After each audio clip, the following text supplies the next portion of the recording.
Mise à jour de Torben Sondergaard, le 16 mai 2023.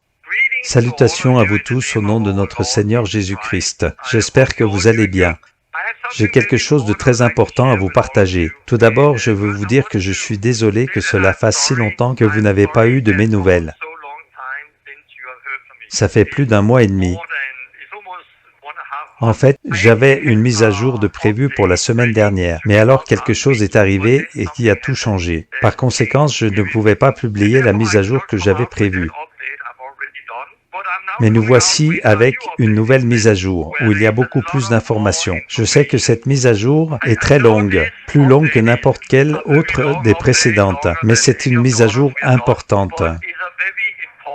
Et vous allez entendre, espérons-le, je l'espère, la dernière mise à jour depuis ce lieu ici. Je vous encourage donc à l'écouter en entier. Ces dernières semaines, j'ai attendu que mon dossier d'asile passe devant la chambre d'appel, après qu'on m'ait refusé asile au tribunal de l'immigration en décembre. Donc nous avons juste attendu et encore attendu, car nous pouvions obtenir la décision à tout moment.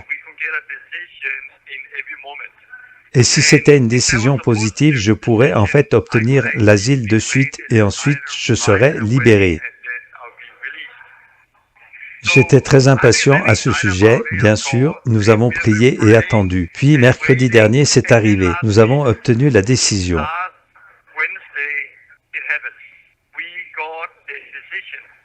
Appel refusé. J'ai dit quoi? Appel rejeté. Cela a été une grande surprise pour nous tous. Et on a plus que l'impression que le système d'immigration ne s'occupe pas de mon affaire, ne se soucie pas des faits. Tout ce qu'ils veulent, c'est que je sorte d'Amérique le plus vite possible. Mais si c'est une surprise pour nous, ce n'est pas une surprise pour Dieu. Et même si ma demande d'asile a été refusée 2 fois, j'ai toujours confiance, car quelque chose s'est passé mercredi dernier.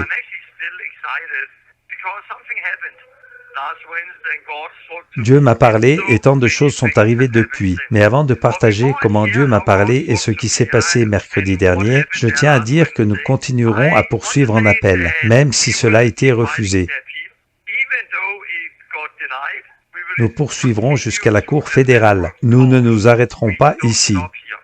Alors on pourra penser, ou bien me dire, Torben, il serait temps maintenant d'abandonner. Ou me dire, Torben, cela prouve qu'il n'y a pas d'éléments dans ton dossier. Parce que d'abord, vous avez perdu devant le tribunal d'immigration, puis votre appel a été refusé, puis vous avez perdu la demande pour un nouveau procès. Cela démontre que votre affaire n'a pas de consistance. Il est temps d'accepter et d'abandonner. Je comprends parfaitement qu'il y a beaucoup de gens un peu partout qui pensent comme ça, et c'est l'impression que l'on a depuis l'extérieur. Je veux dire aussi que quand je suis arrivé en Amérique, j'ai toujours dit que si je perdais, je ne ferais pas appel. Je l'accepterais de suite et je repartirais. Mais ensuite, j'ai été détenu de la manière la plus absurde. J'ai été détenu par un mandat, sans aucune possibilité, avec un classement de menace nationale. Et depuis, j'entends les accusations les plus absurdes contre moi.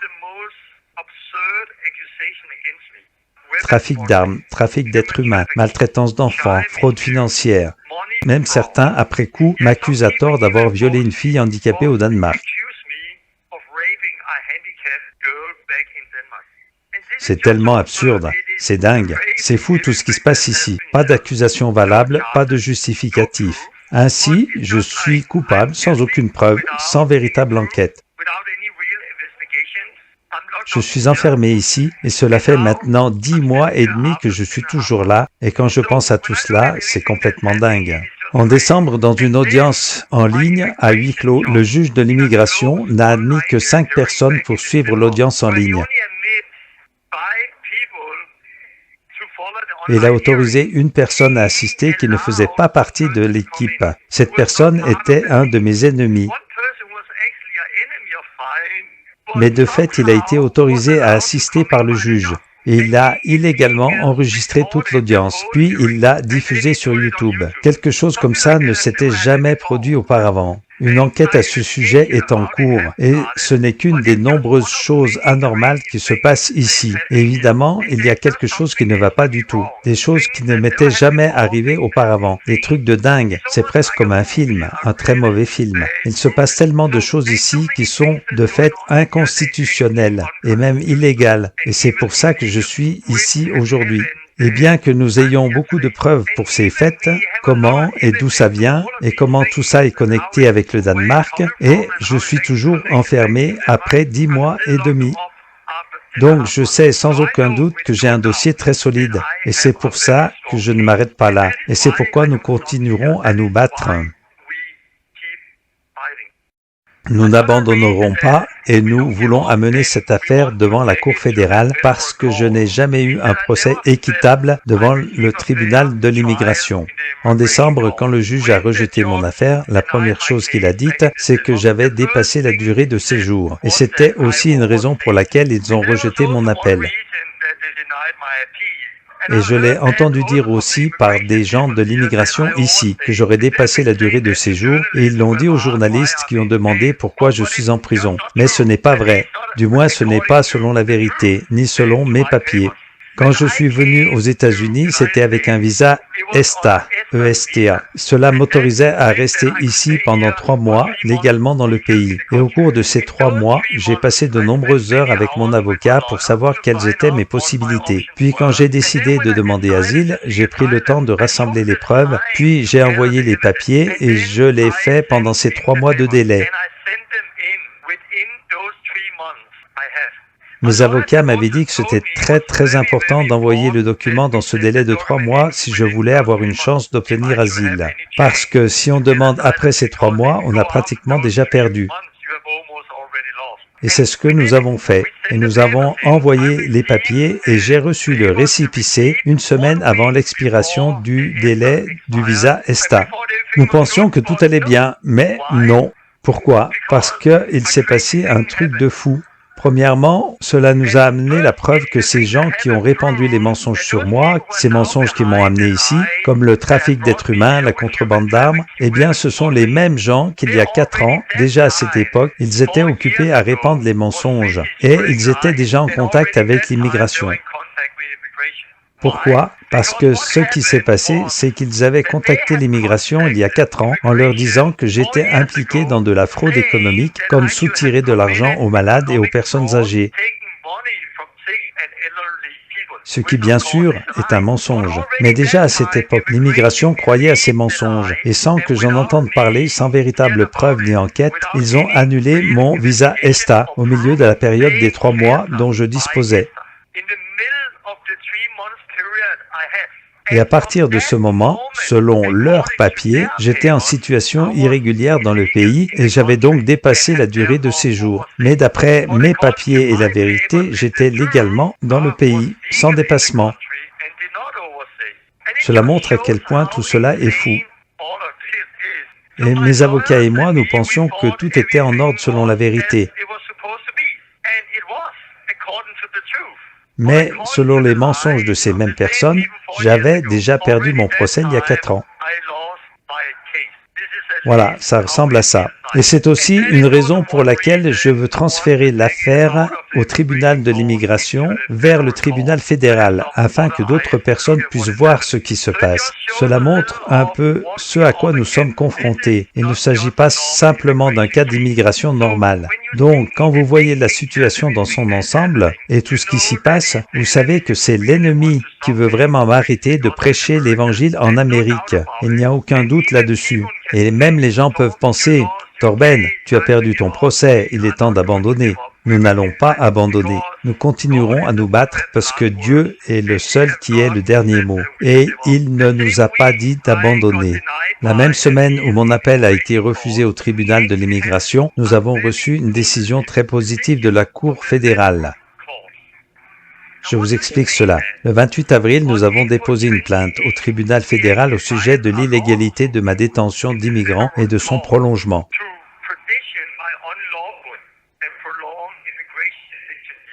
Ce type de procès est appelé bref d'habeas corpus. Il fait valoir que mon emprisonnement est inconstitutionnel. C'est important de souligner que c'était la première fois depuis tout ce temps que ma cause a été portée devant la Cour fédérale, et c'est en dehors du tribunal de l'immigration. Donc, c'est la première fois que nous portions notre affaire devant le tribunal fédéral, et dans un délai d'un jour ouvrable, la Cour fédérale a rendu une décision très ferme, ordonnant au directeur de la division du département de la sécurité intérieure, responsable de mon emprisonnement, de justifier pourquoi je suis toujours détenu. Une réponse aussi rapide et stupéfiante. Et c'est tellement positif pour nous. C'est vraiment bon. Encore une fois, c'était la première fois que mon cas était porté devant un tribunal fédéral et j'ai reçu une décision très positive en une seule journée. Alors, que s'est-il passé ensuite? Eh bien, dès le lendemain, la chambre de recours a rejeté mon appel. C'est tellement frustrant. C'est le moins qu'on puisse dire, mais ce n'est pas la décision finale et je ne peux pas être expulsé jusqu'à ce que la Cour fédérale ait eu l'occasion d'examiner les faits de mon affaire. Donc, comme vous l'entendez, il y a beaucoup de choses qui se passent en même temps. Nous allons maintenant viser plus haut. Nous porterons mon cas devant le tribunal fédéral, parce que, comme vous pouvez l'entendre, je n'ai plus beaucoup de possibilités au tribunal de l'immigration avec tout ce qui se passe ici. Et au tribunal fédéral, ça peut effectivement aller plus vite. En fait, tout peut arriver en quelques semaines. Ce qui est intéressant, c'est qu'à peine 20 minutes avant de parler avec l'avocat, où j'ai appris que mon appel a été rejeté, quelqu'un a partagé un rêve avec moi, un rêve qu'il a eu en octobre, mais ils n'ont pas senti de me le partager de suite. Dans ce rêve, Dieu disait que je serais libéré et que cette saison dans laquelle je suis maintenant se terminera au mois de mai. C'était en fait une confirmation de certaines des choses que j'avais dans le cœur. Alors maintenant, on verra. Mais cette saison semble se terminer à la fin du mois de mai. Mercredi, quand j'ai appris que mon appel avait été rejeté et que nous avions décidé de poursuivre, on m'a dit qu'il ne faudrait que 2 ou 3 semaines, peut-être 4. Donc ça va être fin mai. C'est donc très intéressant ce qui se passe maintenant. Alors, quelque chose de particulier s'est produit. Dès que j'ai mis mon téléphone en route, Dieu m'a parlé clairement et je veux vous partager cela. Mais d'abord, encore une chose. J'ai fait une mise à jour que j'ai déjà écrite. J'étais prête à la partager la semaine dernière, mais ensuite, comme je vous l'ai dit, j'ai dû attendre. Dans cette mise à jour, je voulais partager 2 exemples tirés de la Bible qui me sont venus la semaine précédente. Le premier était dans Actes 16, où nous lisons que Paul et Silas étaient en prison, et comment Dieu, d'une manière surprenante, les a fait sortir de prison avec un tremblement de terre. Et les chaînes sont tombées. C'est tellement un beau témoignage quand on lit ce qui s'est passé dans Acte 16, et on aime beaucoup ce genre de témoignage. Mais alors Dieu m'a rappelé Acte 28, comment Dieu n'a pas fait la même chose avec Paul plus tard. Là, nous avons lu comment Paul a passé 2 ans en résidence surveillée, et là, il n'y a pas eu de tremblement de terre, il n'y a pas eu de chaîne qui tombait, il n'est pas ressorti avec un fort témoignage de libération de la part de Dieu. Mais même si nous ne le voyons pas comme ça, Dieu faisait réellement quelque chose d'important à cette époque, et cela a apporté beaucoup de fruits, parce que pendant ce temps-là, Paul a écrit Éphésiens, Philippiens, Colossiens, Philémon. Et nous n'aurions pas eu ces 4 lettres aujourd'hui. Il y a eu une énorme bénédiction partout dans le monde pendant 2000 ans, une grande bénédiction pour moi. Et nous n'aurions pas eu ces lettres si Dieu avait fait sortir Paul de suite, comme il l'a fait dans Acte 16.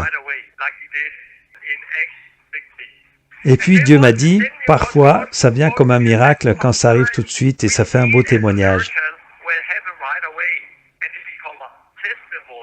Mais d'autres fois, il nous fait rester afin que nous puissions écrire quelque chose et faire émerger l'enseignement. Et puis, je me suis mis au travail. J'ai tellement écrit. J'ai écrit, et comme je n'avais jamais écrit auparavant. Mais revenons à la journée de la semaine dernière. Quand j'ai fini la conversation avec l'équipe juridique, mercredi dernier, j'ai dit à Dieu, « Dieu, et maintenant? Dieu, il semble que j'aurais au moins 3-4 semaines de plus. Et puis Dieu m'a parlé, il a dit, « Maintenant, Torben écrit le livre. » J'ai dit quoi? Mais Dieu, j'ai déjà tellement été occupé à écrire beaucoup de choses ces derniers jours et je viens de terminer un autre grand projet. Alors Dieu parla de nouveau et dit, Torben, maintenant tu écris le livre. Et quand il a dit ça, je savais exactement ce qu'il voulait que je fasse. Ce livre, le livre de l'enseignement que Dieu m'avait révélé ici depuis mercredi dernier, j'avais déjà écrit 12 chapitres. C'est ce que j'ai fait la semaine dernière. J'ai écrit 12 chapitres de ce livre et c'est tellement bon. Je suis tellement motivé par ce livre. C'est l'enseignement que Dieu m'a révélé ici. C'est une grande confirmation de la prophétie que j'ai eue quand je suis arrivé ici. Une prophétie qui disait que Dieu m'avait mis ici parce qu'il voulait m'utiliser pour contribuer à restaurer l'Évangile dans l'Église et pour apporter la réforme à l'Église et la révélation de Jésus-Christ au peuple d'Amérique. Et c'est ce que Dieu a fait dans ma vie. Il a révélé l'Évangile d'une manière nouvelle ou d'une manière très claire. Il m'a transformé. Il a ouvert les Écritures d'une manière que je n'ai jamais imaginée auparavant. À travers cela, j'ai fait toute une série d'enseignements et maintenant, je sors avec un livre d'enseignement. Et cela va impacter beaucoup de gens et j'en suis très réjoui. Alors oui, je vois la main de Dieu partout là-dedans. Et comme ma demande d'asile a été refusée en appel, j'étais demandant, « D'accord, mon Dieu, mais maintenant ?» Alors je crois que Dieu a laissé cela arriver pour que je reste ici et que je termine ce livre. Et j'accepte cela. Bien sûr, cela ne veut pas dire que c'est facile, surtout pour ma femme l'aînée, qui lutte toujours contre le stress physique, après toutes ces choses folles qu'elle a dû traverser, elle aussi. Mais je vois aussi comment Dieu travaille en l'aine, d'une manière étonnante. Mais cela a été très dur pour elle, bien sûr, avec tout ce qui s'est passé. Et c'est dur pour nous deux. Mais je veux dire que nous voyons tous les deux la main de Dieu en cela.